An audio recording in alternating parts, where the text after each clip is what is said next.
Good morning mga ate, kuya. Update ko lang kayo dito sa mulberry ko.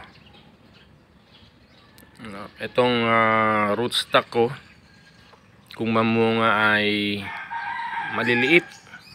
Ito yung mga bunga niya, oh. Ang liliit niyan. Kinakain lang yan ng ibon.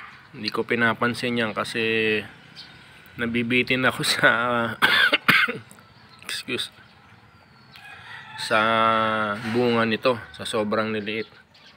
Kaya ang ginawa ko, kinabitan ko ng ibang variety. At eto, nabuhay naman sila, successful. Ayan, nagkabunga na nga. Medyo malaki at lalaki pa yan. Australian variety. Meron pa rito, ito,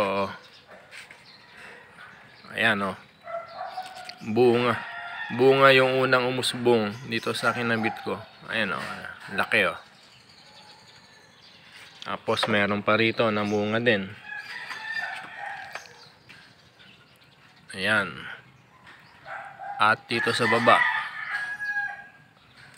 dugtong din yan, namunga din.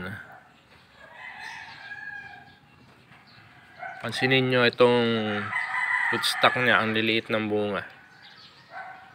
Pero ito ngayon,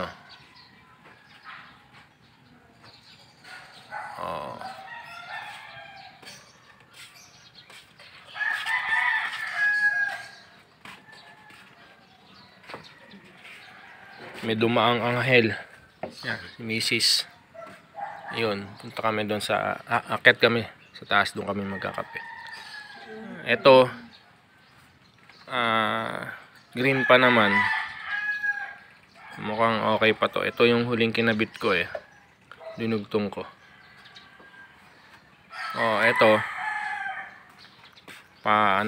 pausbong na rin. Ayan.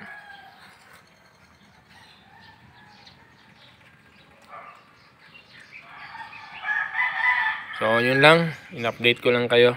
Ayan. God bless.